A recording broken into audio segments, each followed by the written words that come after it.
AM and FM, New York.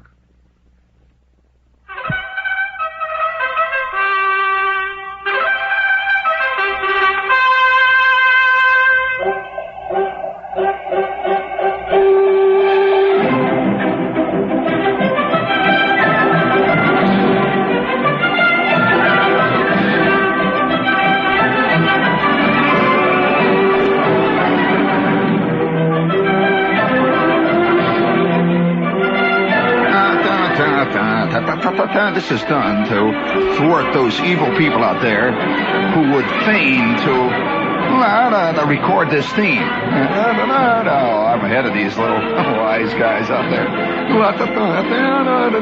And for those of you who have been wondering for years what the name of my theme is, you ready? It is a Viennese version of the Happy Birthday song. Bring it up. Happy birthday to you. Happy birthday, Mitch Strudel. Happy birthday, Judy Tucker. Happy birthday to Oscar. Happy birthday, Mitch Strudel. Wait up there. Put your rip queen in the coffee. Oh, life is exciting, isn't it? Just fantastic. Sometimes it's so exciting you can hardly stand feeling your teeth itch out there in the darkness. You ever had a furry thumb? Oh, wowie, we're drowning in mediocrity. Yes, there's no question about it. We will all be undone by knaves.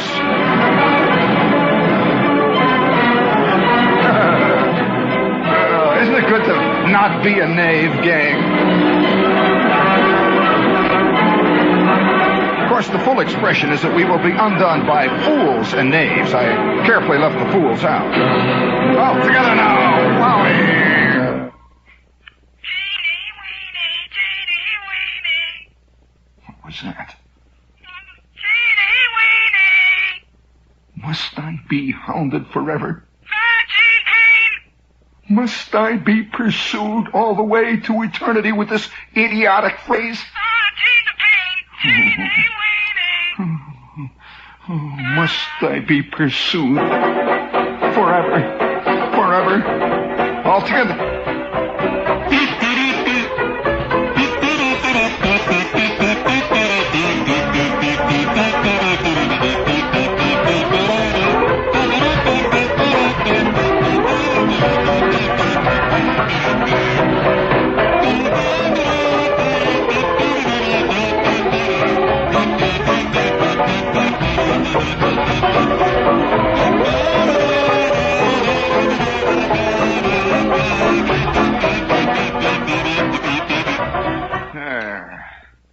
Are we back on the air here?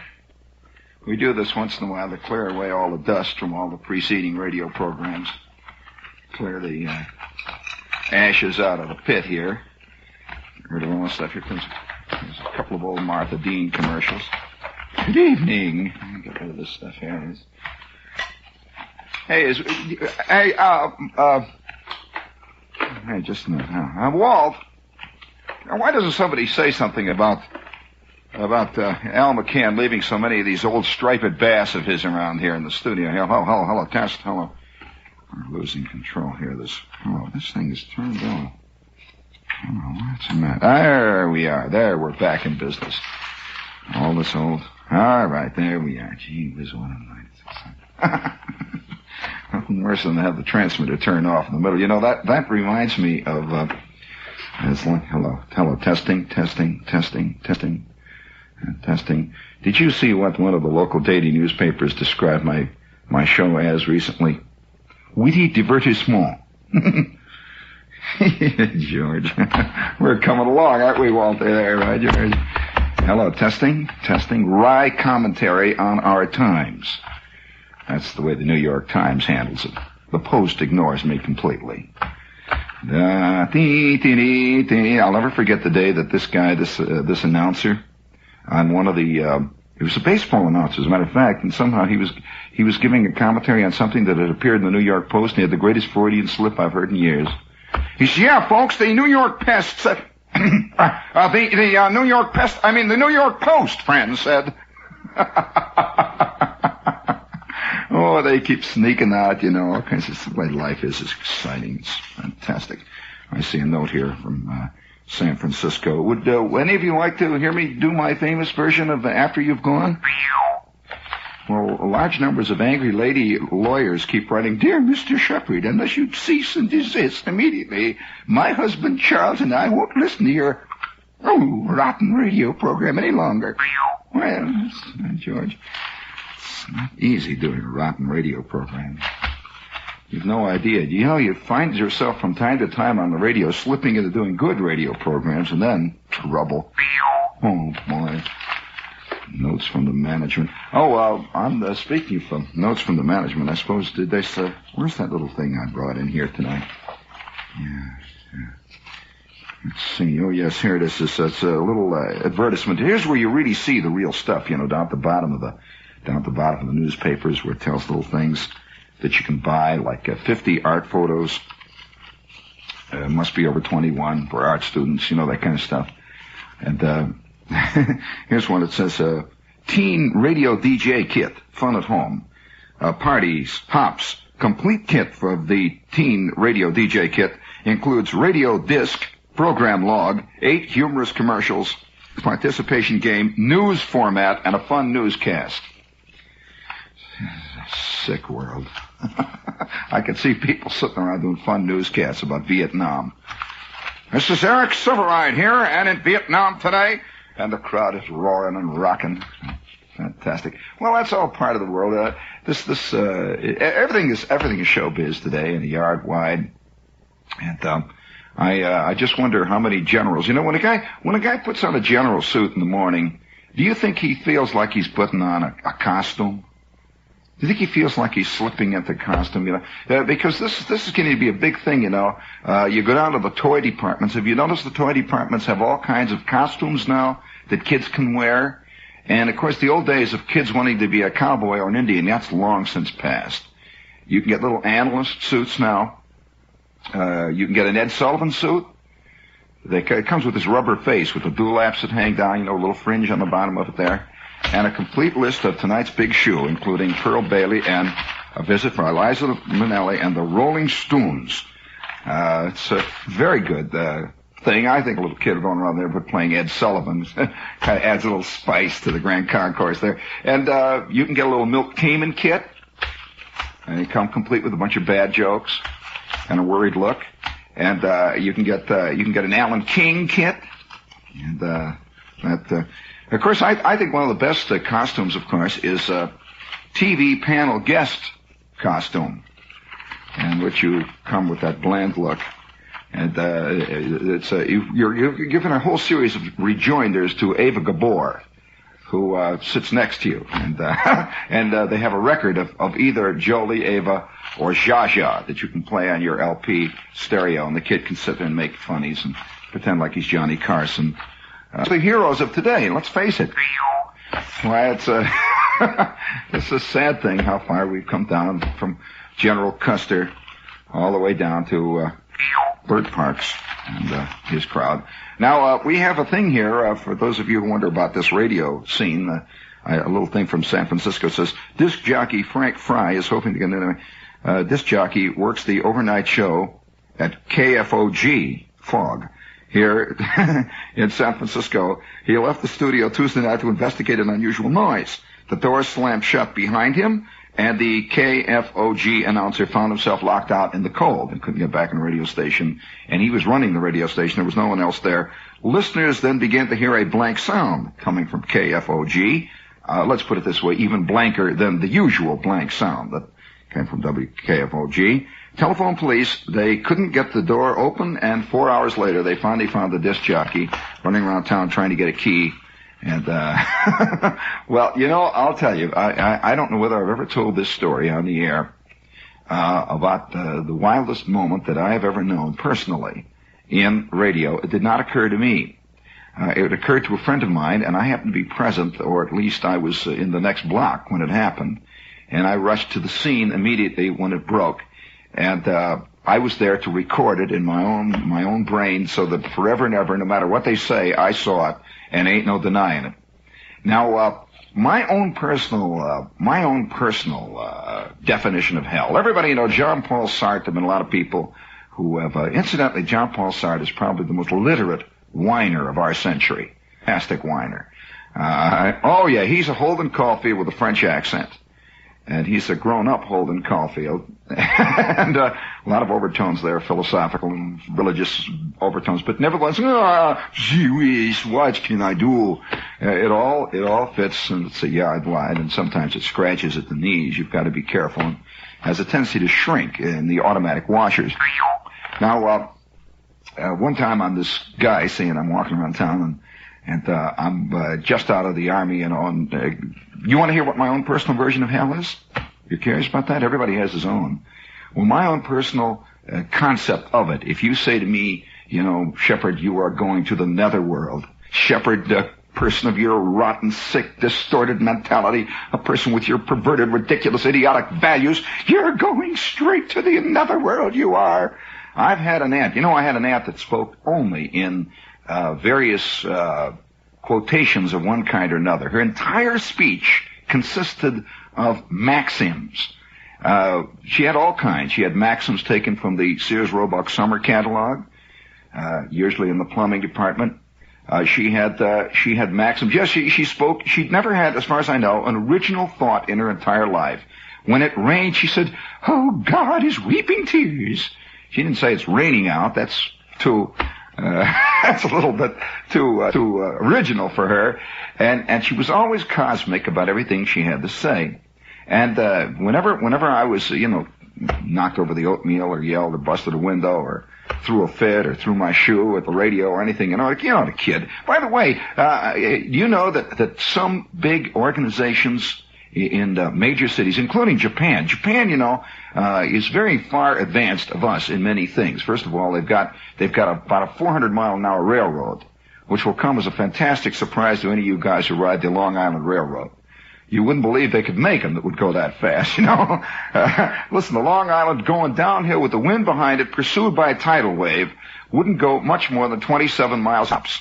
They must have a fantastic governor on this thing, but the Japs got a railroad that goes, I'll tell you, it goes whistling through the countryside, and they say that sometimes for an hour and a half after that the Yokohama Special goes through, the air is full of chickens, peasants, automobiles, and bowling balls, just floating down like a fallout, It goes through. Well, now I don't know whether any of you ever grew up next to very fast trains. As a kid, we had an interurban train that went right through the middle of our town. Now, for those of you who know anything about the northern Indiana scene, you know that there are two trains that leave Chicago. One goes to northern Indiana, it's called the South Shore. The other would go up to the north side of Chicago and go on up through Milwaukee, places like that. That's called the North Shore. Well, these two trains combined probably averaged a speed of about 650 miles an hour. Now, they didn't do that in Chicago because they considered Chicago the real world. And these were all Chicago engineers. It was a Chicago railroad, and they would go putting along like normal. And as soon as they get on the outskirts of town, they would turn the crank open on this thing, and she would take off, and it looked like an orange lightning bolt. And it would go through the Indiana towns exactly like that, because they figured Indiana was just a big prop, and a lot of farmers and Indiana people out there. Anyway, who cares? Life was cheap on the Indiana countryside. And they would come through Indiana, well, seriously, at the rush hour, about 5:30 in the evening, and that train would go right down the middle of the main street, of East Chicago, Indiana, at about 87 miles an hour, and I do not exaggerate. And you have never seen a guy trying to get out of the way of an 87-mile-an-hour electric train in his 32 Hudson. You never saw more excitement in your life, I'll tell you. And this baby, and it didn't even have gates, that you just hear the outskirts of the town, everyone would know, see, about 5:30, they would all get itchy. That's all they would do. They would get itchy. They were like animals, you know how the animals do? As soon as dawn breaks, the animals begin to get itchy. They know that this is danger time. And as soon as it gets dark, they come out and go to the water holes, and they begin to make the scene big, But as soon as dawn is sensed, they begin to feel it. They can smell danger in the air. Well, so it was with the Indiana residents of East Chicago, Indiana. 5:30, you'd see them. They're kind of a little funny. You'd see their skin would break out a little bit, and, and you'd see a kind of a slack-jawed look and a little glazed look, and they would all be facing vaguely. They would be facing direction from which this train would come. Just instinctively, like flowers face the sun, they'd start facing that way. And I remember one day coming out of this sweet shop, right on the main drag of East Chicago, Indiana. I'm about in second grade, something like that, and I got my hand full of root beer bottles and root beer balls, those little things, and I got a whole I had a spare pair. I was picking it up because we were having a formal party over the weekend. A spare pair of wax teeth, which I used. I wore those wax teeth all the way up through my 12th year. Those wax false teeth, you've seen those. They're very nice. It added a lot to my embouchure, and gave me an interesting bite. And I'm coming out of this sweet shop, see, and all of a sudden I hear, whoo! That's the kind of sound it would make. Woo! It would start coming down from the west, and woo! Woo! It goes past, see, just like that. Well, everyone thought for a minute it was normal. Yes, everything was cool. And they began to surge back out into the street. They picked up the fist fights where they dropped them off, and the pool games continued on, and guys continued to spit, and how they do in Indiana towns, until all of a sudden, just like that, Miss Mino began to descend on all of us.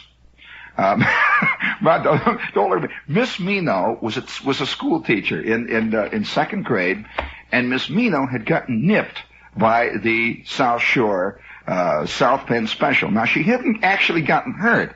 Miss Mino had gotten nipped. Now, Miss Mino was one of those ladies who was probably born wearing a corset. She didn't, this was before the days of girdles. This was corset. She wore a corset, the kind that goes all the way about 3.5 foot above your head, and the kind that has little anchors on the bottom, has runners on the bottom, so you can push it along the street. You could hear her creaking for blocks along as she came. And it was like chainmail. And Miss Mino had sprung 2 or 3 mainstays in her corset. And I'll tell you, it was a wonderful sight. Nobody knew that Miss Mino really was a 274-pound lady. Everyone thought she was a little skinny lady. And she began to leak. This is WOR AM and FM New York. And we'll be here for a while. This is your friendly station. And your family station, right, George? We're one big happy family here. And you want to know well, that reminds me, I was going to tell you about my own personal version. Gee, why did WOR say that reminded me of my, gee whiz, terrible thought. Before we go any further, let's go on with the Peugeot people here. If you want to drive a car that will take you out of the way of any oncoming North Shore interurban electric trains, nippy-like, and that handles like a sports car and drives like a fiend, I would like to suggest the Peugeot. And incidentally, please stop writing me letters on how to pronounce Peugeot. I know how it's pronounced. We are anglicizing it for the benefit of the klutzes out there, of which I am one. I must say, certainly, I'm the biggest hot dog root beer drinker you ever saw in your life. And the Peugeot is a superb French automobile, and it has a sliding roof on it. And you guys have no idea how great sliding roofs are for making a quick getaway. I'll tell you, not only that, they're fantastically comfortable cars. They're spectacularly upholstered. And it's a car that is almost virtually trouble-free, and I say that personally. I drove one for 5 years, and it was the only time in my life, Walt, that I never had no trouble. Excuse the Jersey expression, no trouble at all. Of course, the car didn't want, but that's another story. It's an excellent machine, and you'll see it at 2 East 46th Street. And by the way, 70,000 miles to a set of tires on this baby. That's more than most guys get on anything. And now let's get... How many miles do you expect to get on you, friend? Just a suggestion, just a question. Hey, somebody sent me a fantastic thing. I hadn't seen a copy of this since I was a mere stripling. Some guy sent me a copy of a magazine that probably more than anything else was one of the molding forces in my early life. Now, you always read authors. They're always, whenever they interview them in the New York Times magazine, some official guy interviews Somerset Maugham, or they interview Hemingway, or they interview, some big important type, they always talk about early influences in their lives. And if you noticed, almost all these guys were influenced by fantastic people like Rambo. They were influenced by people like Melville and Conrad. Some guys even said they were influenced by the Old Testament. Really fantastic. That's somehow tying yourself in with the infinite. And hardly ever anybody admits that he was influenced by the Montgomery Ward catalog. That's where his literary style came from, the real things that really molded us. And I've constantly wondered, when somebody's going to admit what really formed him. Well, I realized, I discovered like a thunderbolt. Guys have been writing me for a long time, said, Shepherd, where did that peculiar, ridiculous style of yours develop? How is it that you have developed such a disjointed, such a fist-fighting style, which seems to be at one and the same time limping badly, leaking water, and attempting at the same time to climb into the clouds? Now, how did you discover this bad system that you've got here, doing whatever it is you do, the articles you write and all that? And I have been at a loss. First I said, well, I was influenced by not Herman Melville, nor Ahab. I was influenced by the whale. See, when I read Melville's Moby Dick, it's terrible. I automatically, I empathize with the whale. And ever since that time, there've been one succession of Ahab after another chasing me around the living room, with spears and lances and all kinds of harpoons. Boy, did I tell you that Bob Smith almost got me with a harpoon shot on the 23rd floor the other day? Fantastic. I just got in the John before we went right through the water cooler, Walt. Fantastic. We got Ahabs all over the place here. And I did not see myself as Ishmael. Call me Ishmael. I didn't automatically identify with Ishmael. I read Holden Caulfield. I did not identify with Holden Caulfield. I identified with the fat kid in the shower with the pimples. Let's face it, there are two kinds of us. So all my life I've been that way. And I realized last night, I'm looking through the mail, somebody sent me a copy of this magazine, and I realized that this was one of the great formative influences in my early life. And this magazine is no longer in existence. This magazine existed only for time, comparatively, historically speaking, friends. And this magazine, nevertheless, was avidly read by roughly 22 million guys. It had the greatest circulation of any magazine ever, I think, that was ever put together in the United States. And incidentally, it was editorially put together just a few blocks away from where we're sitting right here now at 1440 Broadway. And the magazine, incidentally, had also a captive audience. It was a captive audience magazine. Now, I will award you the brass figurine with bronze oak leaf palm if you can tell me the name of that magazine. And I am a cool 17. And every day before that magazine was about to come out, I am breaking out a cold sweat. I can hardly wait for it to come out. I could just yell, oh boy. And then it would arrive, and for blocks around, there'd be nothing but silence. There would be guys reading this magazine. And once in a while you'd hear, you'd hear an uproar. You'd hear some guy falling down, hitting his head on the floor, yelling and hollering, falling right out of the pad. He's busting the gut because he's just read a fantastic thing in this magazine. This is not Mad Magazine. Oh no. Believe me, this magazine went even further. That made Mad seem like the greasy kid stuff that 90% of it is. I wish they'd turn out a true greasy kid stuff issue. And it comes in a tube. That issue of Mad, and you squeeze it and put it on your head. But seriously, do you know the name of this magazine? No. This was way after Captain Billy's Whiz Bang. No, it's had a captive audience and had the greatest audience of any magazine published in modern times. Now remember what I've said. I'm serious. Had the greatest circulation. A true worldwide circulation. And I'll give you a little example of one of its pieces of humor. There's two guys. There's two guys. They're walking along, and you see a guy ahead of them, and they're on an airfield. Ahead of him's walking along. He's got no head. And the two guys, one says, he's a propeller expert, except he's a little careless. Now, you think this is sick humor? Well, this is the kind of stuff that was the formative influence in my early life. While I'm reading this magazine, I suddenly realize that this was one of the early driving forces behind what it is that I do. And I wonder how many guys, seriously, are around today writing novelists. I'm talking about all kinds of people who are now very official and important, whose attitudes were formed by this strange, wonderful, weird, fantastic, fascinating magazine. Its name, by the way, was one word. One word. And once in a while, I run into a guy who was on the staff of that magazine. And it's just, you know, it's like hearing from Shaver. It's a strange thing. And one time, I'm in a barracks one place, and there was a guy in the next barracks who became famous on that magazine. He became world-renowned. He was there for one day, and he wasn't famous then.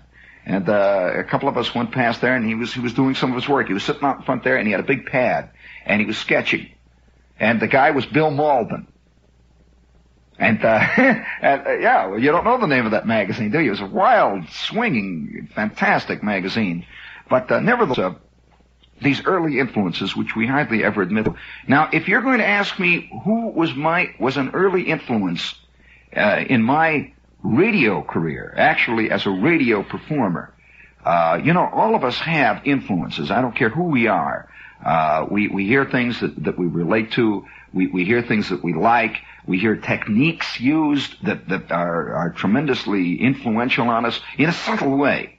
I wonder, the average guy walking around, I wonder if he realizes how much he reflects Mr. Pittenger in his second year in high school algebra class. Mr. Pittenger, who had a style that somehow, you know, seeped into him, that stone face and those steely eyes. I wonder how many of us can actually pinpoint the various influences that exist on us. Now, we're a composite in America in the 20th century. We are a composite not of the early influences. You know, 100 years ago or more, men were almost carbon copies of their families, their fathers. They really were. This is the only influence they had. After all, there wasn't much travel. A person would live and grow, and he'd live in this house for 20 years with his mother and father, or whatever, his brother and that, and he became a composite of this family. And so when the kid was walking around years later, they could identify him almost completely by the way he walked, his family, the way he talked. He carried forward the whole peculiar way of his family's being. No longer, because you can live in a house with a parent, with a father and a mother, and be totally influenced by outside influences that have nothing to do with your mother and father. I wonder how, yeah, that's right, I'm hip, yeah. I wonder how many kids are young Gene Shepherds running around out there. I'm serious. They've got a Jew's harp in one pocket, a kazoo in the other, and a smart remark on their mouth, and of course they usually have a fat eye. You know, now I wonder. Now when I was a kid, seriously, I used to listen when I was about 9 or 10. I was something in that area, about 9 or 10. It's a radio show that you've never heard me talk much about because it was not nationwide. You'll hear me talk once in a while about when I was a kid listening to Jack Armstrong or listening to stuff like Little Orphan Annie and stuff. But they were not the shows that influenced me any more than a kid today reading Smiling Jack is influenced by, he thinks, you know, it's ridiculous. You know, he looks at it, you know. But he's really influenced by something else again. Now, the actual influence I had in my life was a guy who used to come on the air in the middle of the afternoon, and I used to come running home from school like mad. He became a fantastic fan. All the kids around listened to this guy. Oh, no. This guy was about 7,000 times funnier than Soupy Sales, please. I'll admit Soupy Sales is old, but he ain't that old. And anyway, we used to come rushing home like mad from school to hear this show, and it came on at 3:30 and stayed on till 4:30, and it had a band, the whole scene, and this nut would appear on it. And he used to do takeoffs of high schools. The only guy I've ever heard do a literal takeoff on a high school. And one of the characters that he developed was Spike McBullet, a fearless high school coach.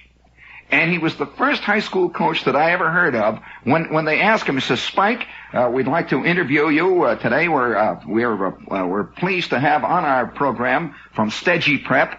I thought it was a great name for a high school. From Stedgy Prep, the Stedgy Prep Public Service Hour. which we bring to you every week as a salute to high schools everywhere. Stedgy Prep, we have with us today in our auditorium session, we have Spike McBullet, the football coach, who will give us a preview of this coming season. How does it look, Spike? Well, actually, the way I see it, by George, I believe that we're just going to push them all over the field this year. Oh, we're going to have so much fun. We've got the most beautiful uniforms this year, you know. They're designed by Dior, you know, this year. We've specially designed by Dior. And we've got this wonderful new center named Dickies. Well, he was the wildest Fire Island type football coach I ever heard in my life. And he would come on, and then after Spike McBullet would report that the football team was going to have a fantastic season, he'd say, "Goodbye, gang, goodbye. This is old Spiky. I'll see you later. Oh, wow, that's fun." And he would disappear, and the announcer would say, "Incidentally, this man played all the parts. He played all the parts." He'd say, "Now we hear from the Stedgy Pep Band, who will play their well-known version of the Overture to 1812. And they had this band. It was beautifully done. It sounded so much like the high school band that I played in. It was sickening. I mean, literally sickening. You know, I suppose you know that the first experiments in 8-tonal music, the 12-tone scale, were done in high school bands, attempting to play the the octave system, but they nevertheless developed and worked out notes that had never at that point been written yet. And this guy was one of the great influences in my early times and my work. And what's his name? And by the way, he also influenced a large number of other people who worked in radio later, and still, his influence still remains. He's one of those unsung germinal influences. You know, quite often, the man who creates a whole school, a whole way of looking at things, is rarely the one who's admired. It's the guy who comes later and copies him that gets famous. Sad fact that there are many musicians today who owe what they are to guys who you'll never hear of. And I'm not talking about the unsung artists. It's just a fact. The true innovator is rarely appreciated. He's looked upon as a nut. And people don't like him. It's the later guys that come along who reap the harvest. This is invariably the case. But nevertheless, did anyone give you the name of him? Sure. All right. I'll award you the brass figurine with bronze oak leaf palm if you can tell me the name of this great man, who, by the way, had a television show in the very early days of television that was one of the funniest TV shows ever seen by the eye of man. One of the funniest TV shows ever done. And later on, Ernie Kovacs became very famous doing a lot of the stuff that this guy had done and his earlier TV shows. Now, why he didn't get famous? Well, it's very simple. He was doing his work in the wrong part of the country, and he did not leave that part of the country. In short, when you want to become famous, you have to do it in New York or Hollywood, or forget it. He did it in Chicago. And so forget It'sville, you know. But let me tell you this, a large number of people heard what he did and saw what he did and carried it to each coast and became famous doing a lot of the stuff that he did earlier. You know, speaking of early influences, you want to know what my private version of Hal is? You want to know that?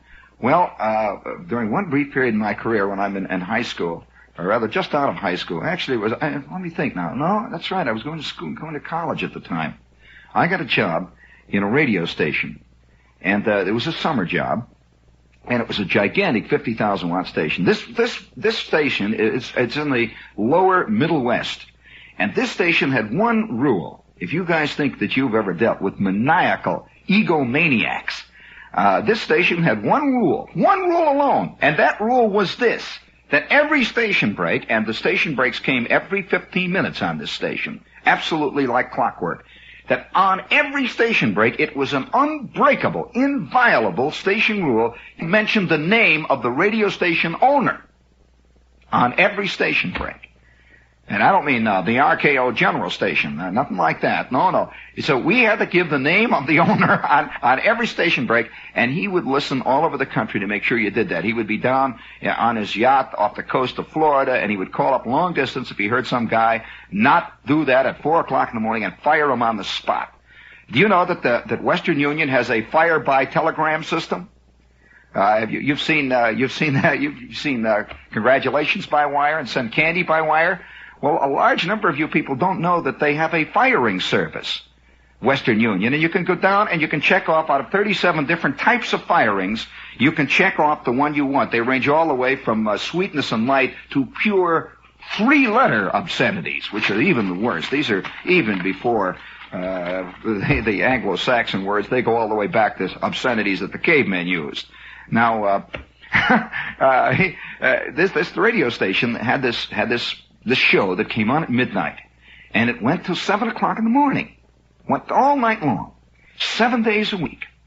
And this was a pure record station. That's all they played, records. And I would lock myself in this studio at 5 minutes until 12. And there was no engineer. The engineer would be 45 rooms away from me. It was all done by remote control. 50,000 watt station, by the way.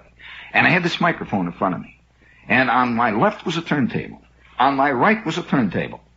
In front of me was a sheaf of commercials that was 17 feet thick, all covered with plastofilm, this pliofilm stuff, and I'd flip it. It was on a news, and there were this kind of commercial. Friends, have you envied those friends and neighbors of yours who go out to fish every week and come back with their car loaded with fish? Yes, the Gypsy Fish Bait Oil Corporation of Watkinsville, Tennessee, now makes available to those of you who really want to be fish killers. They fancy oh, wow. Then I would flip it over and I'd say, friends, do you have a loved one lying out in an unmarked grave tonight because you can't afford them? The Rockdale Monument Corporation of Peoria, Illinois, now makes a beautiful simulated plastic walnut.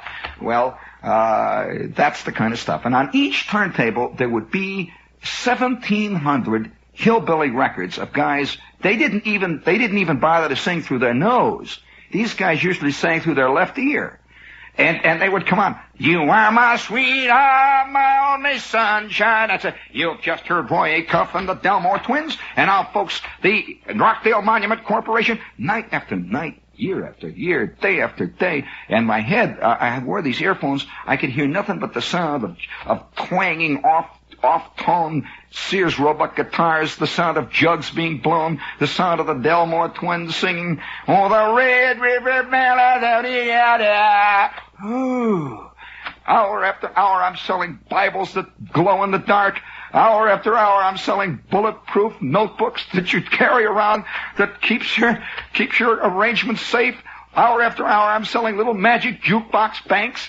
Yes, friends, I'll never forget. Yes, friends, do you have trouble saving? Do you have trouble putting together a few measly dimes to send your children to school? Friends, the Magic Jukebox Bank Corporation of Dayton, Ohio now makes available to you a plastic magic simulated jukebox. Every time you put a nickel, every time you put a dime, every time you put a 50-cent piece in this Magic Jukebox Bank, it plays a beautiful little melody just like a real jukebox, friend, and it comes to you with a F-wallet autographed by Roy Acuff himself.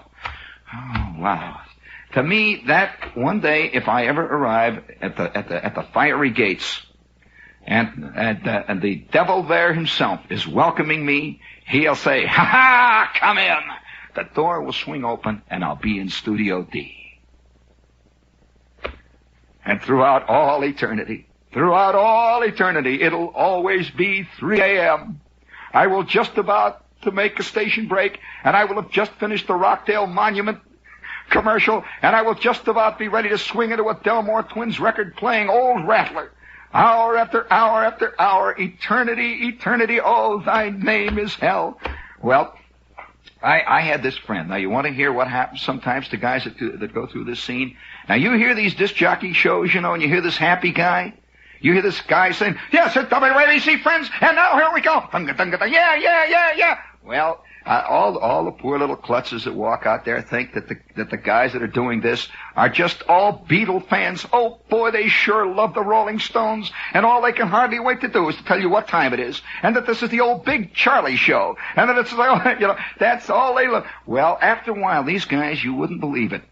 They talk about oboe players. They always say that an oboe player, in the end, it gets addled. They will tell you, yes, playing the oboe produces scrambled eggs between the ears. Oh, yeah, they say that. They always say that this also happens to old French horn players, that eventually they begin to hear buzzing in the ears, and they walk around humming Wagner to themselves, off-key. Even in their sleep, they can't make the notes. Well, this happens to these guys that sit in front of these microphones and scream and yell for days after days. And I'm going to tell you a story that happened in a town which, for the purposes of editorializing, we will call Cincinnati. Of course, this is an obvious phony name. There's no one would name a town that. But there is in the middle of Cincinnati, there is a tower. And that tower is the highest building in town. It really is. It's about 85 stories high, Empire State Building. It's a big, tall, sticks right up in the middle of Cincinnati. It's a genuine skyscraper. Well, way up there on the 85th floor is this radio station. And this was the whoopee station in town. This was not WORsville, where you have friendly Martha Deans interviewing lady authors who wrote books on cats. This is not the station where you have friendly John Gamblings who give you the time and they chuckle with Peter Roberts and that fantastic collection of Norman Luboff choir records. No, this is a different world. This was the whoopee station, where they have one rock and roll record after the other, and they have one wild station break. The kind of stations with the station breaks, that are all sung. The station, ABC, ABC, wow, wow, wow, wow. So, and they play it every 18 and a half seconds. They play their station break far more than they play anything else. And this is the kind of station this guy was working in. And he was my friend. And I was working down the street at another station, and every night we would meet at the restaurant, we would eat, and he would go his way, and I would go my way. I went to the official radio station in town. Where they had official newscasters that came out. Oh, no, it was even more official than ever. Oh, this was an official radio station.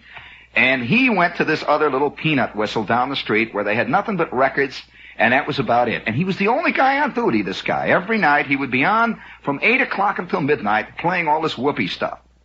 And he was at the 85th floor. And there were glass windows all around him, and he could see the city stretching on endlessly down there below him. And there was nobody else there. The transmitter was 20 miles out of town. And that was the only other guy who was in on his conspiracy with him. And he would be locked in there every night. And he would go on, and this is old Ted. Yes, sir, this is the Big Ted Show, friends. The Big Ted Show coming here from 12:30 on the dial. 1, 2, 3, 1, 2, 3, 1, 2, 3. 1, 2, 3 on the dial. The time now is 8:50. That kind of a radio station. Well, one night, there was a general alarm put up. I got it. It came in on our ticker tape at about 9:57. There was a man standing on a window ledge, 85 stories above the street in Cincinnati, sailing great big transcriptions out over the town. And he was locked in. They couldn't get at him. One after the other. He's sailing them down there. And as he sails each one down, he was hurling obscenities that could be heard all the way down on the street. Well, 45 minutes later and 797 records later, they threw the net over him and took him down to AFTRA to form a logical and formal complaint at a union about a disc jockey who got tired of playing his records and thought he'd just throw them out at the klutzes. Just throw them out there. And he was throwing them at the suburbs, at the kids. Take this, you knotheads. No, how about this? See if you can feel this one. Here come the Rolling Stones. Woo! And here they come. Here come the Delborn twins. Try this one. Woo! And they were sailing down on the city from 85 stories above. Yes, friends, there are more things in this world than meet the eye. Cabbages and kings and guys who forever and perpetually have their foot caught in an eternal door that never opens.